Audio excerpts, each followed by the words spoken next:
오늘도 APT가 여러분의 안전을 응원합니다. 조리실, 주방, 식당에서 발생하는 화상 사고 중 스팀 증기 화상은 특히 위험합니다. 끓는 물보다 훨씬 높은 열 에너지를 가진 증기는 눈에 잘 띄지 않아 방심하기 쉽고 순식간에 피부 깊숙이 침투해 심각한 화상을 입힙니다. 이번 교육은 스팀 화상 사고의 유형과 실제 사례, 그리고 구체적인 예방 수칙을 중심으로 구성되었습니다. 1. 압력솥 스팀 조리기 화상, 성급함이 부른 참사. 압력솥이나 스팀 컨벡션 오븐 같은 조리기구는 높은 압력을 이용해 짧은 시간 안에 음식을 익힙니다. 이 과정에서 발생하는 고온의 스팀은 100C를 훨씬 넘는 온도로 작은 틈새로도 쉽게 새어나와 화상을 입힐 수 있습니다. 특히 조리가 끝난 후 압력이 충분히 빠지지 않은 상태에서 뚜껑을 열거나 내부를 점검할 때 사고가 자주 발생합니다. 사고 사례: 한 레스토랑 주방의 김 씨는 점심시간을 앞두고 압력솥으로 갈비찜을 조리했습니다. 빨리빨리를 외치는 손님들 때문에 마음이 급해진 그는 압력솥의 압력이 완전히 빠지기 전에 뚜껑을 열었습니다. 뚜껑을 여는 순간 굉음과 함께 뜨거운 증기가 얼굴과 팔로 뿜어져 나왔습니다. 김 씨는 얼굴에 2도, 팔에 3도 화상을 입어 즉시 병원으로 이송되었고 피부 이식 수술까지 받아야 했습니다.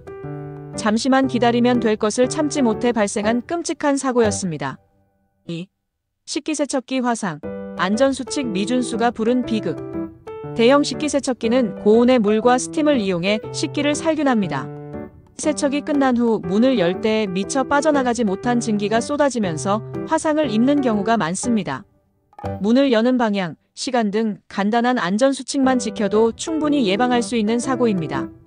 사고 사례: 한 뷔페 식당에서 일하는 신입 직원 박 씨는 선배의 지시를 받아 식기세척기 작업을 했습니다.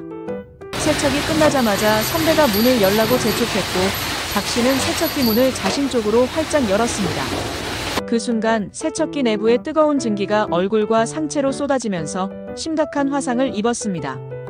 당시 박 씨는 세척기 문을 열 때는 증기가 몸 반대 방향으로 나가도록 천천히, 그리고 몸을 뒤로 뺀 상태에서 열어야 한다는 안전수칙을 제대로 교육받지 못한 상태였습니다.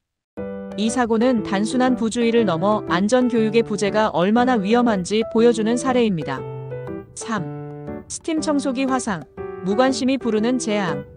스팀 청소기는 높은 열의 증기를 이용해 기름때나 찌든 때를 효과적으로 제거합니다. 하지만 노후된 장비나 제대로 결합되지 않은 호스는 사고의 원인이 될 수 있습니다. 사고 사례: 한 패밀리 레스토랑의 주방에서 청소를 맡은 최 씨는 오래된 스팀 청소기를 사용했습니다.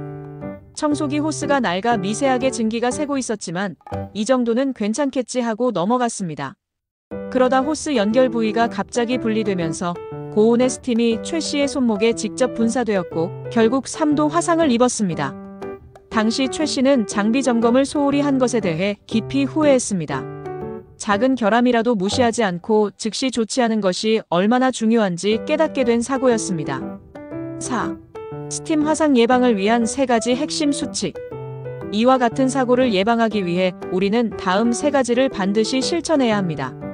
1. 안전장비 및 작업습관. 오븐, 찜기, 압력솥의 뚜껑을 열 때는 얼굴과 손을 멀리하고 증기가 몸 반대 방향으로 향하게 천천히 여세요. 스팀 조리기 사용 시에는 반드시 내열 장갑을 착용하세요. 이 장비 점검의 생활화: 모든 스팀 조리기구의 압력 밸브, 호스, 연결 부위를 매일 점검하세요. 조금이라도 이상이 있거나 증기가 새어나오는 곳이 발견되면 즉시 사용을 중단하고 관리자에게 보고해야 합니다.